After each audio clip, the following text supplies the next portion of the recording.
রাসূল সাল্লাল্লাহু আলাইহি সাল্লাম বলছেন, এই কবরের মধ্যে 10 প্রকার ব্যক্তিদের কোনো চিন্তাও থাকবে না, টেনশন থাকবে না, ভয় থাকবে না। তাদের লাশটা কবরের মধ্যে যেমন রাখবে অক্ষত অবস্থায় তেমনই থাকবে। সুবহানাল্লাহ বলে। 10 প্রকার ব্যক্তির লাশ কবরে খাবে না, পোকাও লাগবে না, পচনও ধরবে না, মাটির সাথে মিশে যাবে না, যেমন রাখা হবে অক্ষত অবস্থায় ওই কবরের মধ্যে সেভাবে সুন্দর করে লাশটাকে, তার দেহ আর তার রূহটাকে আল্লাহ সংরক্ষণ করবে। আল্লাহু আকবার। এখন 10 প্রকার ব্যক্তি কারা? এই লিস্টের মধ্যে আপনি আমি পড়ছি না পড়ি না? যদি না পড়ি তাহলে 10 প্রকার ব্যক্তিদের লিস্টে আপনার আমার নামটা লেখার দরকার আছে না নাই? কথা বলেন একটু। কোরআন ভিত্তিক কথা বলতে চাই। নাম্বার, কবরের মধ্যে কাদের লাশ পচবে না, পোকাও লাগবে না, মাটিতে খাবে না। 1 নম্বর যারা, তারা হচ্ছে নবী রাসূলগণ। আল্লাহু আকবার। নবী রাসূলদের লাশ যেমন রাখা হয়েছিল তেমনই আছে, তেমনই থাকবে। তাদের লাশে পোকাও লাগবে না, মাটিতেও খাবে না। কারণ কি? কেন? কারণ একটা আছে না নাই? পৃথিবীর ইতিহাসে ইসলামের জন্য, দ্বীনের জন্য সবচাইতে বেশি কষ্ট করেছেন নবী রাসূল।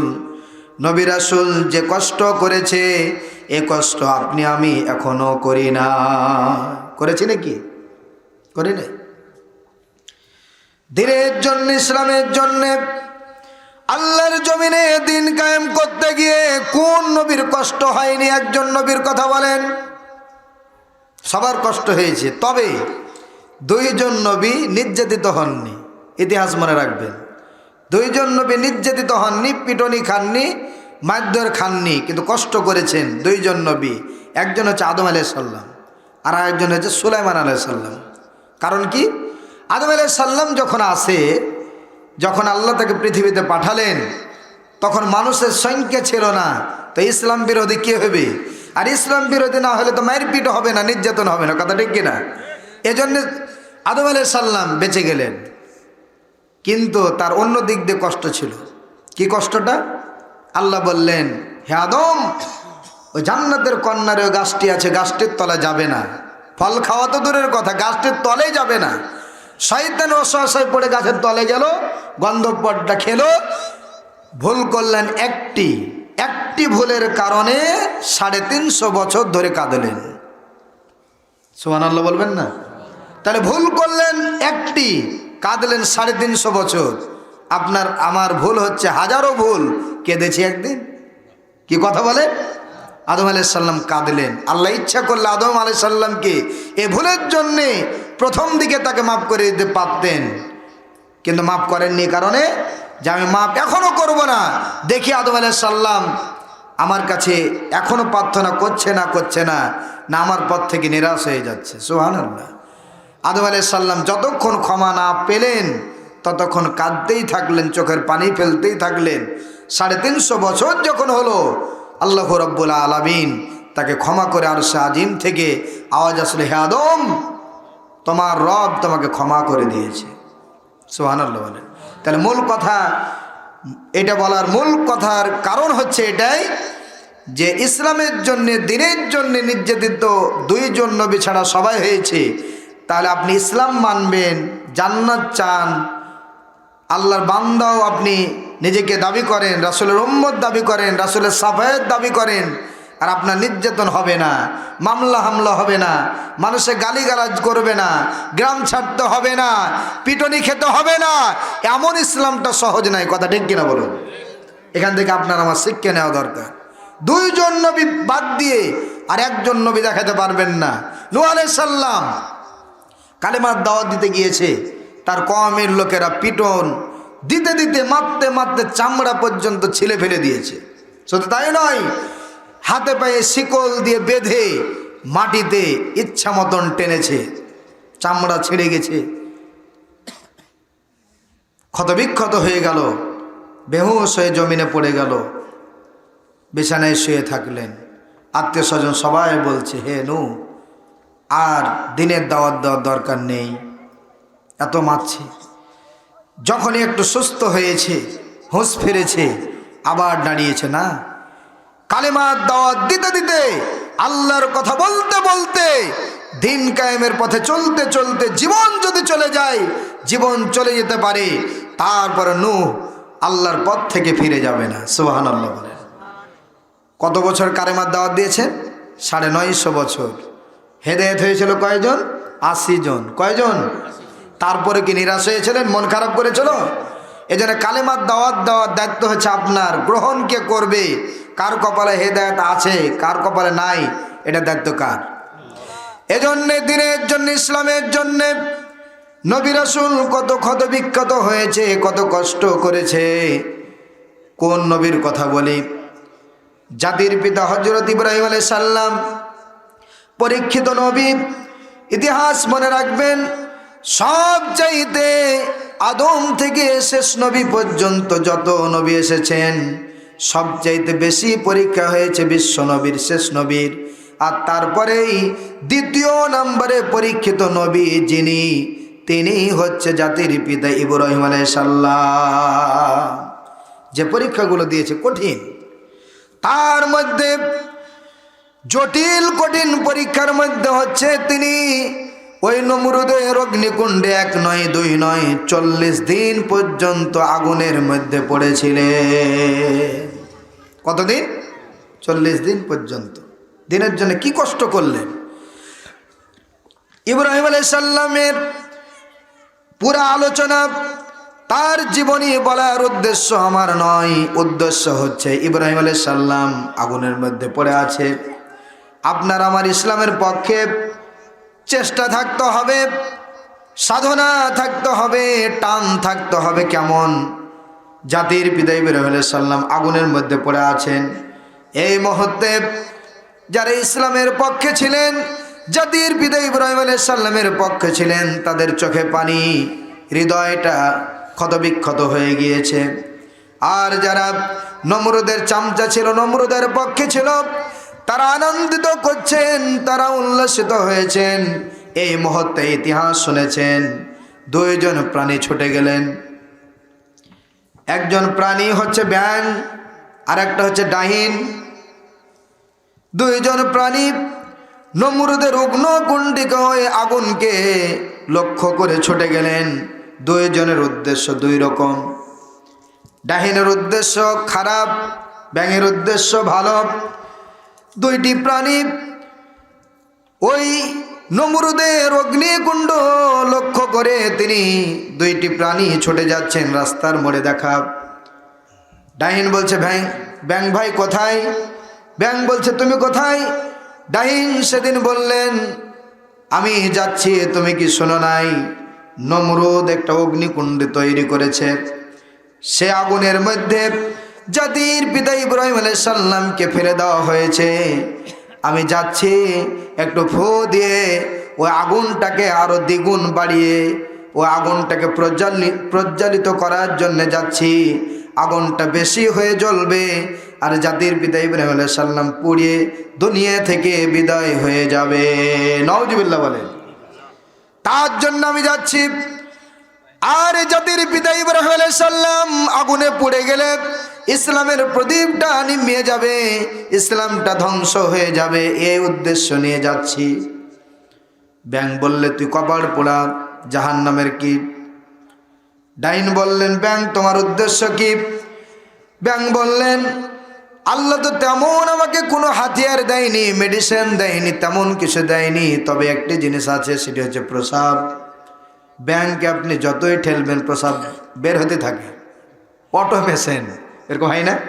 একটু ধাক্কা দিবেন প্রসাব, আর একটু ধাক্কা দিবেন প্রসাব, এই প্রসাব বের হতে থাকে। সেদিন ব্যাঙ কত ইসলামের প্রতি ভালোবাসা, নবীর প্রতি কি দরদ, এই দরদ নিয়ে ব্যাঙ বলল, তেমন তো আমার কোনো সম্বল নেই, তবে আল্লাহ প্রসাব দিয়েছে, আমার সাধ্য অনুযায়ী আগুনের ওই নমরুদের আগুনের ওপর আমি প্রসাব করে আগুনটাকে নিভিয়ে দিব। আগুনটা নিভে যাবে, জাতির পিতা ইব্রাহিম আলাইহিস সালাম বেঁচে যাবে। মারহাবা। আর ডাহিন মনে রাখো, জাতির পিতা ইব্রাহিম আলাইহিস সালাম বেঁচে গেলে দিনটাও বেঁচে যাবে, ইসলামটাও বেঁচে যাবে, আমরাও বেঁচে যাব। কিন্তু জাতির পিতা ইব্রাহিম আলাইহিস সালাম পড়ে গেলে ইসলাম শেষ হয়ে যাবে। এই উদ্দেশ্য নিয়ে যাচ্ছি। এখন বলেন তো দেখি, ডাহিনের উদ্দেশ্য খারাপ, ডাহিনের ফোঙে কি আগুন জ্বলে যাবে নাকি? ব্যাঙের প্রসাবে কি আগুন নিভে যাবে নাকি? কিন্তু দুইজনের দুই রকম নিয়াত। আল্লাহ ডাহিনের এই নিয়াত দেখে এমন অভিশপ্ত বানিয়ে দিলেন। আল্লাহ বলে দিলেন, ও ডাহিন, জাতির পিতা ইব্রাহিম আলাইহিস সালাম আমার নবীকে, পয়গম্বরকে পুরার জন্য তুমি গিয়েছো, চেষ্টা করেছো নমরুদের পক্ষে। তোমাকে এমন অভিশপ্ত বানিয়ে দিলাম, কিয়ামত পর্যন্ত তোমাকে যেই দেখবে সেই তোমাকে পিটাবে। কথা ঠিক কিনা? ওরে ব্যাং, তোমাকে এমন সম্মানিত বানিয়ে দিলাম, জাতির পিতা ইব্রাহিমকে বাঁচানোর জন্যে, আমার নবী আমার পয়গম্বরকে বাঁচানোর জন্য ইসলামের পক্ষে তুমি একটু চেষ্টা করেছো, তোমার সম্মানটা এমন বাড়িয়ে দিলাম, কেউ তোমাকে মারবে না। ঘরের কোনায়, চুলার গোড়াতে, রান্নাঘরে, বিভিন্ন জায়গাতে তুমি থাকবে, কেউ তোমাকে মারবে না। শুধু তাই নয়, তোমার প্রসাবটা যদি কারো শরীরে পড়ে যায়, ওই প্রসাব দিয়েও কেউ যদি নামাজ পড়ে নামাজ হয়ে যাবে। সুবহানাল্লাহ। তাহলে ছোট্ট ছোট্ট প্রাণী একজনকে অভিশপ্ত বানালেন ইসলামের বিপক্ষে চলে যাওয়ার কারণে, একজনকে সম্মানিত বানালেন ইসলামের পক্ষে থাকার কারণে। কথা ঠিক কিনা বলুন? আপনার আমার উচিত হবে ডাহিনের পক্ষে না ব্যাঙের পক্ষে থাকার? কথা বলেন। চেষ্টা করবেন ইসলামকে নিভানোর জন্যে না ইসলামকে জ্বালানোর জন্যে? ইসলামটা যেন জ্বলে থাকে, প্রজ্বলিত হয়ে থাকে, এজন্য আপনার আমার চেষ্টা থাকতে হবে ব্যাঙের মতো। ঠিক কিনা? ব্যাঙের প্রসাবে আগুন নিভাবে না, কিন্তু চেষ্টা এমন করেছে আল্লাহ কবুল করে নিয়েছেন। ছোট একজন বাচ্চা যদি ব্যাঙকে মারে, মা বলে এই ব্যাঙ মারিস না, গাল ফুলে যাবে। ঠিক কিনা? কেউ মারে না, এত ব্যাঙ। আর একটা ডাহিন দেখতে পেলেই, ছোট বাচ্চা যদি একটা দেখতে পায়, নেংটে মেরে দেয় দৌড়, ধর গোষ্ঠে সাফ করাগে। ঠিক কিনা? কথা বলেন। তাহলে এই থেকে বোঝা যায় একজন ইসলামের বিপক্ষে চলে যাওয়ার কারণে কিয়ামত পর্যন্ত আল্লাহ অভিশপ্ত বানিয়ে দিলেন। মানুষ তাকে ঘৃণা করে, তাকে পিটতে থাকে। আর একজন ইসলামের পক্ষে চেষ্টা করার কারণে তাকে এমন সম্মানিত বানিয়ে দিলেন, কেউ তাকে মারে না, মানলে নিষেধ করে। ঠিক কিনা? এখনো বাংলার জমিনে এমন কিছু ডাহিন মার্কা লোক আছে, তারা সব সহ্য হয়, ইসলাম সহ্য হয় না। সবাইকে সহ্য হয়, আলেমদেরকে সহ্য হয় না। কথা ঠিক কিনা বলুন? ভালো মানুষ দেখলেই জ্বালাপোড়া তৈরি হয়ে যায়, আলেম দেখলে হুজুর, এরকম আছে না? এই হুজুরের দেশটাকে শেষ করে দিলে। ভুল কথাবার্তা। হুজুর না হলে তোমার জন্ম শুদ্ধ হতো না। কথা বলেন। হুজুর যদি সই শুদ্ধ করে কোরআনের আর হাদিসের ওই নীতিমালা অনুযায়ী খুতবা না, তোমার বা আমার যদি খুতবা না পড়ে, তো তোমার বিয়েটাও, তোমার জন্মটাও বৈধ হতো না। কথা বলেন। তার জন্ম থেকে তোমার মৃত্যু পর্যন্ত সব জায়গাতে আলেমদের দরকার, মাঝে এত বাহাদুরি কেন? কথা বলেন। এজন্য আসিফ, এক নাম্বার, কবরের মধ্যে নবী রাসূলদের লাশ পচবে না, পোকাতেও খাবে না। দ্বিতীয় নাম্বার হচ্ছে যারা শহীদ হবে। কি হবে? যারা শহীদ হবে কিসের জন্যে?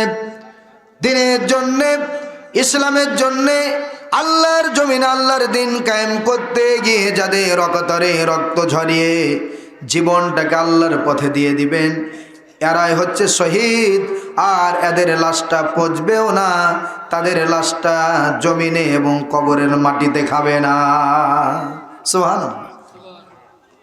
আল্লাহ রাব্বুল আলামিন শহীদের ব্যাপারে বলেন, ولا تحسبن الذين قتلوا في سبيل الله أمواتا بل أحياء عند ربهم يرزقون। الله أكبر।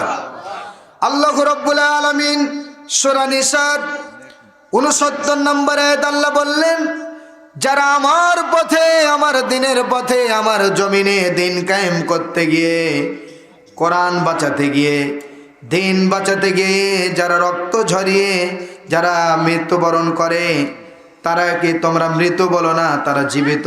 তারা কি? তারা জীবিত। তোমরা এটা বুঝতে পারো না? শুধু তাই নয়, বাল আহইয়াউন ইনদা রাব্বিহিম ইরযাকুন। আর শুধু তারা জীবিত এখান থেকে শেষ তা নয়, ওই শহীদ ব্যক্তিদেরকে আমি কবরের মধ্যে জান্নাত থেকে রিজিকের ব্যবস্থা করে দিই। সুবহানাল্লাহ। মরতে যে হতে হবে, জন্ম যার আছে মৃত্যু তার হবেই, সেহেতু শহীদ মৃত্যু সব মৃত্যুর চাইতে হাজার হাজার গুণ ভালো। কথা ঠিক কিনা?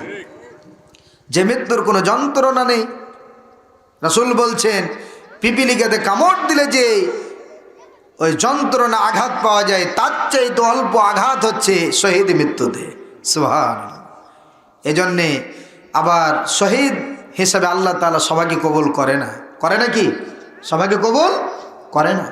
পাড়ার মধ্যে, গ্রামের মধ্যে, ওয়ার্ডের মধ্যে, ইউনিয়নের মধ্যে দেখবেন সবচাইতে আদর্শবান ভালো ছেলে যেই ছেলেটা জবান দিয়ে কোনোদিন মিথ্যা কথা বলে না, জেনে শুনে এক ওয়াক্ত নামাজ ছাড়ে না, মানুষের সাথে বেয়াদবি করে না, বড়দের দেখলে সম্মান করে, ছোটদেরকে স্নেহ করে, এই ভালো টপ ছেলেগুলোকে আল্লাহ শহীদ হিসাবে কবুল করেন। কথা ঠিক কিনা বলুন? এই যে গত রাত্রে মারা গেল, নাম কি? ওসমান হাদি। তিনি মারা গেলেন গত রাত্রে, কিন্তু তিনি মৃত্যুর সাথে যেই কষ্ট করে গেলেন, এক সপ্তাহ ধরে গত শুক্রবার তাকে গুলি করা হয়েছে। কথা ঠিক কিনা বলুন? গুলি করা হয়েছে। অপরাধ কি? ছেলেটা ভালো ছিল। অপরাধ কি? নামাজের সময় মানুষকে ডেকে যেত। অপরাধ কি? এই বাংলাদেশের এই স্বাধীনতাটাকে তিনি রক্ষা করতে চেয়েছিলেন। অপরাধ কি? এই দেশের মানুষকে মুক্ত আকাশে একটু বেঁচে থাকার মতো ঠাঁই করার চেষ্টা করেছিল। কথা ঠিক কিনা? অপরাধ কি? জালেম মুক্ত দেশ গড়ার লক্ষ্যে তিনি আন্দোলন করেছিলেন। অপরাধ তো এটাই। কথা বলেন? এই জন্য তাকে শহীদ করা হলো। যারা শহীদ করেছে তারা শান্তির মধ্যে আছে। কিন্তু ওসমান হাদি যিনি শহীদ হয়ে চলে গেলেন, তার জীবনটা ধন্য। তিনি শহীদ হয়েছেন। আল্লাহর কাছে প্রার্থনা করতে চাই তিনি বিনা হিসেবে আল্লাহ জান্নাত চলে যাবেন। কথা ঠিক কিনা? আল্লাহুম্মা আমিন বলেন। এই জন্য আল্লাহর কাছে প্রার্থনা করতে চাই, আল্লাহ বিনা কারণে আদর্শবান এই ওসমান হাদিকে যারা হত্যা করেছে, দিনে দিবালোকে মানুষের চোখের সামনে যারা গুলি করেছে, আল্লাহ জাতির সামনে তাদেরকে উন্মুক্ত করে তুমি উলঙ্গ করে তাদের শাস্তির একটা ব্যবস্থা করে দাও। কথা ঠিক কিনা বলো? আমাদের পক্ষ থেকে এটা আল্লাহর কাছে দরখাস্ত, আরজি। আর বর্তমান যিনি সরকার আছেন তার কাছে হচ্ছে এটাই যে ওসমান হাদিকে যারা হত্যা করেছে, দিবালকে যারা গুলি করেছে, আপনি তদন্ত করেন। তদন্ত করে আসামিদেরকে খুঁজে খুঁজে বের করে আমরা দেখতে চাই বাইতুল মোকাররমের সামনে এই খুনিগুলোকে রশিতে ঝুলিয়ে ফাঁসি দিয়ে তাদেরকে হত্যা করা লাগবে। কথা ঠিক কিনা বলো? লিল্লাহি তাকবীর, লিল্লাহি তাকবীর। কারণ এই ওসমান হাদিকে আজকে হত্যা করেছে, শহীদ করেছে। যদি কথা না বলেন, চুপচাপ বসে থাকেন, তাহলে আপনার ছেলেটাকে কখন লাশ করে আপনার বুকে ফিরিয়ে দিবে আপনি নিজেও টের পাবেন না। কথা ঠিক কিনা বলুন? এই জন্য আপনাকে আমাকে সচেতন হতে হবে, রুখে দাঁড়াতে হবে শহীদের পক্ষে, দেশের পক্ষে, ইসলামের পক্ষে। ইনশাআল্লাহ বলেন। চাই না? আমরা চাই। যিনি জালেম মুক্ত সমাজ গড়তে গিয়ে অগ্রণী ভূমিকা পালন করেছেন, নিজের জীবনকে বাজি রেখে, তিনি মৃত্যুর আগে একটি কথা বেশি বেশি মনে পড়ে যায়। তিনি বলেছেন, যদি আল্লাহ আমাকে নিয়ে নেয় আমি চলে যাব, তবে দয়া করে আপনারা আমার ছেলেটার দিকে দেখবেন। সুবহানাল্লাহ বলেন। বেশি কান্না আসে ছেলেটার দিকে দেখে, যেই ছেলেটা মাত্র 2 বছরের বয়স, সেই ছেলেটা এতিম হয়ে গেল। কথা বলেন? যারা ওসমান হাদিকে হত্যা করেছে, কোথায় আছো? যদি এই কথা শুনতে পাও, মনে রাখো তোমরা মায়ের কাছ থেকে ওসমান হাদিকে কেড়ে নিয়ে সন্তান হারা বানিয়েছো, স্ত্রীর কাছ থেকে উসমান হাদিকে কেড়ে তুমি স্ত্রীকে বিধবা বানিয়েছো, সন্তানের কাছ থেকে বাবাকে কেড়ে এতিম বানিয়েছো। তার চাইতে বড় জিল্লতি আর অপমানিত হতে হবে তোমাদেরকে। তোমরা প্রস্তুত থাকো, কথা ঠিক কিনা বলুন? লিল্লাহে তাকবীর, লিল্লাহে তাকবীর। এজন্য রাগের বিষয় নয়, উল্টা বুঝার বিষয় নয়। আমরা দেশের পক্ষে, ইসলামের পক্ষে, শহীদ ব্যক্তিদের পক্ষে আছি, থাকতে চাই ইনশাআল্লাহ। যে কথা বলছিলাম, তাহলে কবরে আপনাকে আমাকে যেতে হবে। কবরের মধ্যে কারা বাঁচবে আর কারা বাঁচবে না এটাই বোঝার বিষয়। এই দুনিয়াতে রং তামাশা করলেন, আমল ইবাদত করলেন না, আল্লাহর দ্বীনের পথে চললেন না, কোরআন দিয়ে জীবন গড়লেন না, আর মনে করবেন এমনিতেই জান্নাত চলে যাবেন, এটা অসম্ভব। কবরের মধ্যে শান্তি পেতে হলে ইসলামের পক্ষে থাকতে হবে। কিয়ামতের ময়দানে বিনা হিসাবে জান্নাত যেতে হলে কোরআনের পক্ষেই থাকতে হবে। বিজলির চমকে ফুলসেরাত পার হতে হলে ইসলামের পক্ষেই থাকতে হবে। আর কিয়ামতের ময়দানে ওই মিজানের দাড়ি পাল্লাটা নেকি বেশি ওজন হয়ে যদি আপনি আনন্দিত হতে চান, তাহলে আলেম ওলামাদের পক্ষেই আপনাকে থাকতে হবে, কথা ঠিক কিনা? তাহলে কবরের মধ্যে শহীদরা বেঁচে যাবে, তাদের লাশটাকে আল্লাহ অক্ষত অবস্থায় রাখবে। আর 3 নাম্বার হচ্ছে হক্কানি আলেম যারা। হক্কানি আলেম, হক্কানি আলেম কারা? যখন যেদিকে পানি হয় তখন সেদিকে ছাতা ধরে, এটা হক্কানি আলেম। সুবিধাবাদী কিছু আলেম আছে না, এখন বলছে না আমরাই তোমাদের সাথে আছি, কিন্তু তখন সব খালি লুকিয়ে থাকতো, পুলিশ দেখতে পাইলি দিলে দৌড়, কথা বলে। লোসন ভটকা ফুটলেই মনে করতো যে বম ফুটেছে। এরকম জীবন অনেক আলেম ওলামা কাটিয়েছে। এগুলো কিন্তু হক্কানি আলেম নয়। হক্কানি আলেম তো হচ্ছে তারাই যারা জীবনকে বাজি রেখে কোরআনের পক্ষে থাকে, কোরআনের কথা বলে, আল্লাহর পথে চলে, আল্লাহর জমিনে আল্লাহর দিন কায়েম করতে গিয়ে জেল জুলুম জরিমানা হতে পারে হোক, তারা এই সিদ্ধান্তগুলোকে যারা মেনে নিয়েছে তারাই তো হচ্ছে হক্কানি আলেম, কথা ঠিক কিনা? হক্কানি আলেম তো হচ্ছে তিনি যিনি 50টি বছর কোরআন দিয়ে কোরআনের পক্ষে মানুষকে ডেকেছে, যার আলোচনা শুনে অনেক মানুষ হিদায়াত প্রাপ্ত হয়েছে, যার আলোচনা শুনে অনেক বেনামাজি নামাজি হয়েছে, যার কোরআনের মুখ নিঃসৃত বাণী শুনে বামপন্থী ডানপন্থী হয়েছে। খানা কাবার মেহমান, কোরআনের পাখি, বিশ্ব নন্দিত আল্লামা দেলোয়ার হোসেন সায়েদী, কথা ঠিক কিনা? এ লোকটাকে কেন ভালোবাসে? তার মৃত্যুতে, করুণ মৃত্যুতে কেনা চোখের পানি ফেলেছে। এখন দেখেন কোরআনের পাখিটিকে যারা হত্যা করেছে, ষড়যন্ত্র করে জেলের মধ্যে রেখেছে। হয়তো আল্লাহ দিলে কোরআনের পাখি জান্নাতের মধ্যে আছে, কিন্তু যারা হত্যা করেছে তাদের একটু বেঁচে থাকার মতো কোনো জায়গা, কোনো বাড়ি ঘর পর্যন্ত নাই, কথা ঠিক কিনা বলো?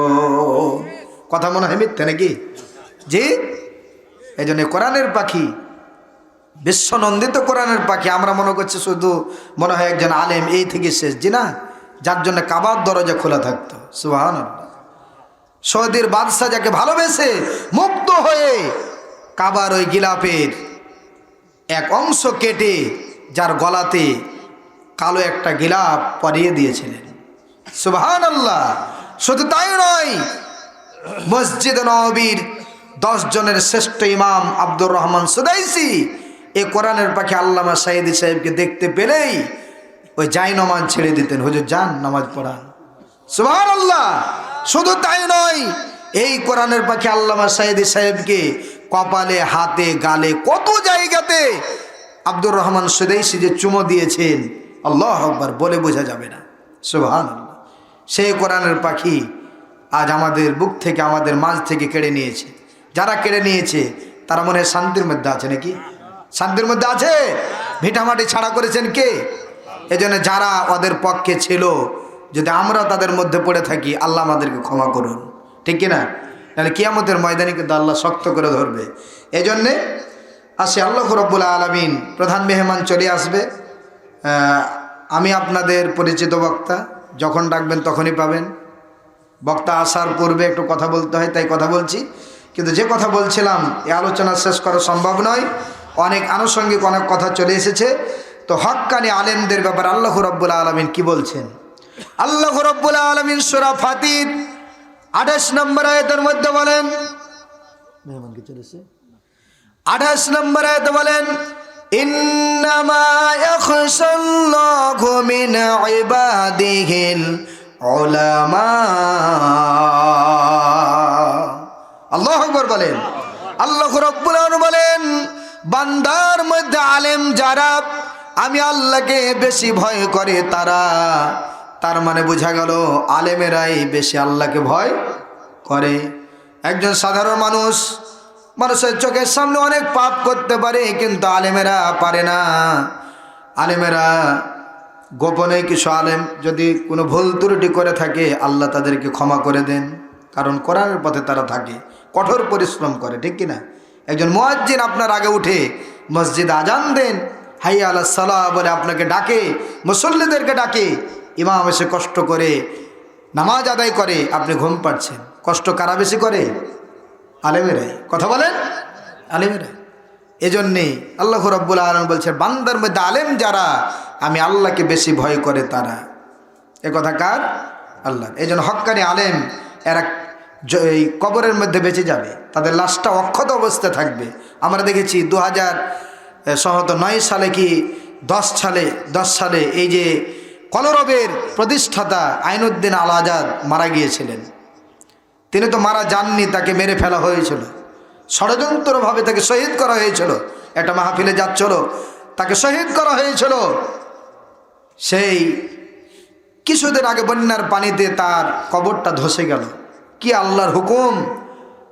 কারো চোখে পড়ল, লাশ এমন অক্ষত অবস্থায় যেভাবেই রাখা হয়েছিল কবরের মধ্যে, আইনুদ্দিন আল আজাদের লাশটা ঠিক সেভাবেই দেখা গিয়েছে। সুবহানাল্লাহ। কোরআনের বিপ্লবী একজন সৈনিক, আজীবন কোরআনের পক্ষে সংগ্রাম করেছে। এভাবে দৃষ্টান্ত কিছু আল্লাহ দেখিয়ে থাকেন। 4 নম্বর, যাদের লাশটা পচবে না, পোকাতে খাবে না, তারা হচ্ছে গাজী, যারা জিহাদের ময়দানে গিয়েছিলেন, নিয়াত ছিল শহীদ হওয়ার, কিন্তু রিজিক হায়াত ছিল বিধায় আল্লাহ তাকে বাড়ি ফিরিয়ে দিয়েছেন। এরা হচ্ছে গাজী। এদের লাশটাকে আল্লাহ অক্ষত অবস্থায় কবরের মধ্যে রাখবে। সুবহানাল্লাহ। কোন অপশানটা আপনার আমার আছে? যেটা আছে এটার জন্য প্রার্থনা করতে হবে আল্লাহর কাছে। শহীদের অপশান আমাদের আছে, আছে না? কিন্তু নবী রাসূলদের অপশান আপনার আমার নাই। নবী রাসূল কেউ হতে পারবে না। পারবে নাকি? আনা খাতামুন নাবিয়্যিনা লা নাবিয়্যা বা'দি। রাসূল বলছেন, আমি হচ্ছে নবীগণের শেষ নবী, আমার পর কোনো নবী আসবে না। এই অপশান শেষ। শহীদ হওয়ার অপশান আছে। হক্কানি আলেম হতে পারেননি, কিন্তু অপশান আছে। হতাশা নিরাশা হওয়ার কিছুই নেই। অপশান কি? রাসূল বলছেন, হয় আলেম হও, আলেম না হতে পারলে আলেমের ছাত্র হও, সেটাও না হতে পারলে আলেমের মজলিসে বসো, সেটাও যদি না পারো আলেমদেরকে মহব্বত করো, সেটাও যদি না পারো আলেমদের বিরোধিতা করো না। সুবহানাল্লাহ বলেন। আলেমদের বিরোধিতা করো না। এভাবে যদি আলেমদেরকে ভালোবাসতে পারেন তাহলে আপনিও বেঁচে যাবেন। 4 নম্বর, যারা গাজী হবে। 5 নম্বর হচ্ছে কোরআনের হাফেজ।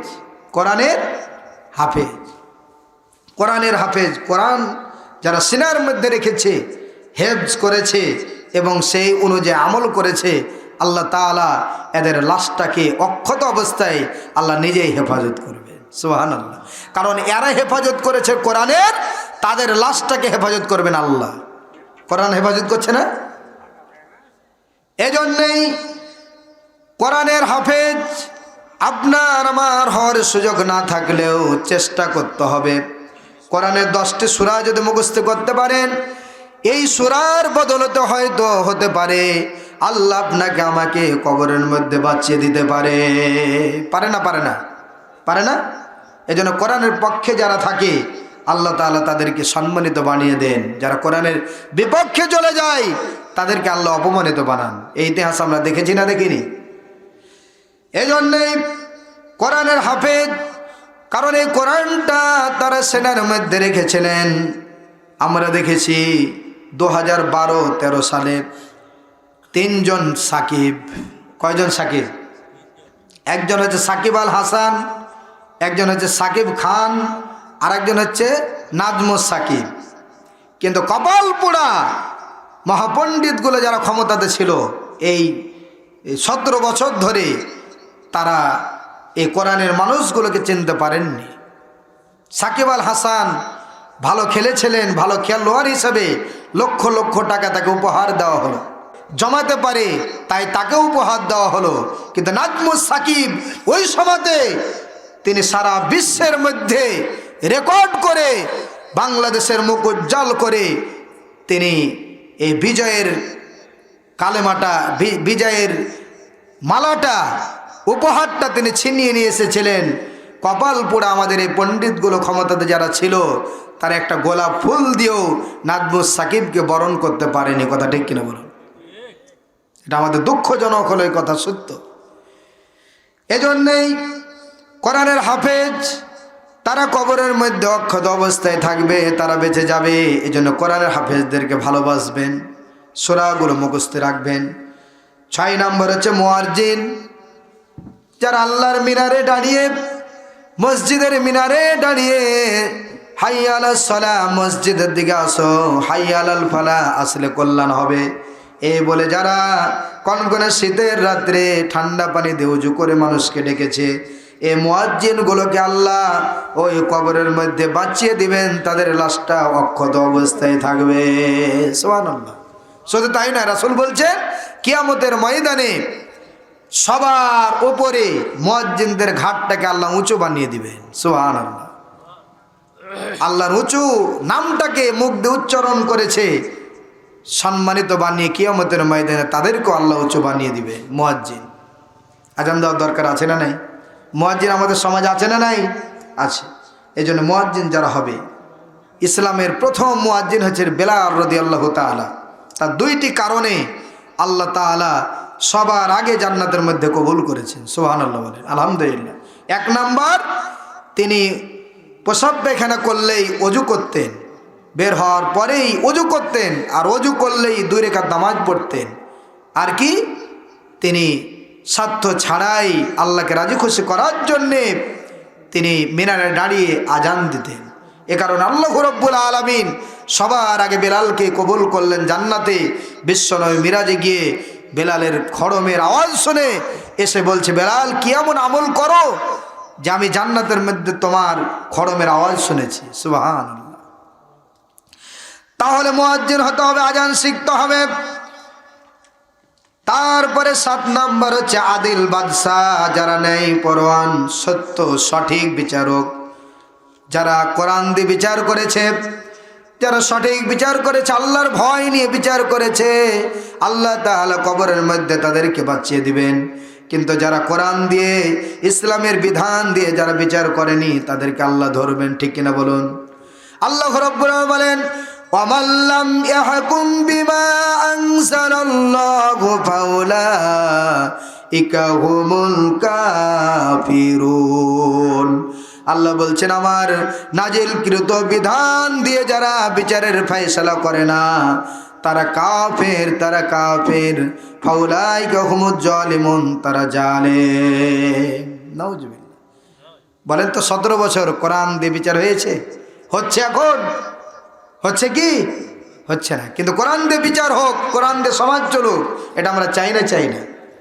সামনে ফেব্রুয়ারি মাসের 12 তারিখে হক বাতিলের একটা লড়াইয়ের সংগ্রাম আসছে। সিদ্ধান্ত নেন এখনই, আপনি ইসলামের পক্ষে থাকবেন না বিপক্ষে থাকবেন? কোরআনের পক্ষে থাকবেন কি বিপক্ষে থাকবেন? আল্লাহর পক্ষে থাকবেন না শয়তানের পক্ষে থাকবেন? সিদ্ধান্ত এখনই নিতে হবে। কথা ঠিক কিনা? 13 বছর ধরে ভুল করে করে জীবনটা শেষ করে দিয়েছি, ওই ভুলের দিন শেষ, আগামীর দিন হচ্ছে কোরআন হাদিসের বাংলাদেশ। কথা ঠিক কিনা? এই জন্য সিদ্ধান্ত নিয়ে এতদিন যা করেছি ওই ভুল না করে এখন সামনে ফেব্রুয়ারি মাসে আমাদেরকে ইসলামের পক্ষেই আমাদের এই টিপটা সহিটা দিতে হবে। কোথায় দিবেন এটা আর বলবো না, কিন্তু আপনারা জানেন না, জানেন না? কথা বলেন যে একজন ইমাম যখন মসজিদে রাখেন, তখন তার টুপিটা দেখেন, টুপিটা কেমন লম্বা, জালের টুপি না লম্বা টুপি, সাইদি টুপি না কওমি টুপি, দেখে না, দাড়িটা লম্বা না কাটে, মোষটা কেমন, জব্বা গায়ে দেয় না পাঞ্জাবি গায়ে দেয়, হুজুর আলিয়া পড়া না কওমি পড়া, হুজুরের বউটা স্ত্রীটা পর্দা করে না, এত কিছু দেখি একজন মসজিদের ইমাম বানার জন্যে ওই ইমাম ইমামতি করে কতজনের, 400 500 1000 ব্যক্তির। ধরলাম যে একটা সমাজে 1000 মানুষ আছে, 1000 মানুষের জন্য একজন নেতা ঠিক করেন, ইমাম ঠিক করেন, এত কিছু দেখেন, যার হাজার হাজার মানুষের নেতৃত্ব দিবে সেই নেতাকে ভালোভাবে দেখার দরকার আছে না নাই? কথা বলেন, দরকার আছে না নাই? ওটাও দেখা দরকার। সে নামাজ পড়ে না, আপনার বাবা মারা গেলে সে জানাজা পড়াতে পারবে না, আপনার মেয়ের বিবাহটা পড়াতে পারবে না, পশুটা জবাই করতে পারবে না, সে নামাজ পড়ে কি পড়ে না, ইসলামের পথে আছে না নাই, এটা আপনাকে আমাকে মিলাতে হবে। কিন্তু আপনার আমার নেতা নির্বাচন করি, টাকা পয়সা থাকে, খুব নেতা সমাজে, কথা বলেন, খুব প্রভাবশালী, বংশ পরিচয় ভালো, দাড়ি নাই মোচ আছে, আবার হুঙ্কার গর্জন খুব কঠিন দিতে পারে, এগুলো আমরা নেতা দেখি। কথা বলেন, বোতল খাওয়া নেতা বাদ দিয়ে ইসলামী নেতা বের করতে হবে, যারা মসজিদে ইমামতি করবেন, আবার ওই নেতা বের হয়ে সমাজের বিচার করবেন। ঠিক কিনা? কি একটু মনে হয় মন খারাপ করছেন আপনারা? যা হোক, আমি পরিশেষে কথা বলতে চাই, মাহফিলটি হচ্ছে মসজিদের উন্নতি কল্পে। কিসের উন্নতি কল্পে? মসজিদের উন্নতি কল্পে। এখন একটু দানের ওয়াজ করা দরকার নাকি? জি, তো যাই, দানের ওয়াজ করি আর না করি, প্রাণ খুলে এই মসজিদটাকে, আল্লাহর ঘরটাকে আরো সুন্দর করার জন্যে, ভালো করার জন্যে, দোতলা বানার জন্যে যা কাজ বাকি আছে, এগুলো অসম্পূর্ণ কাজকে সম্পূর্ণ করার জন্যে আজকে আমরা ইচ্ছা মতো রেকর্ড করা দান করতে চাই ইনশাআল্লাহ।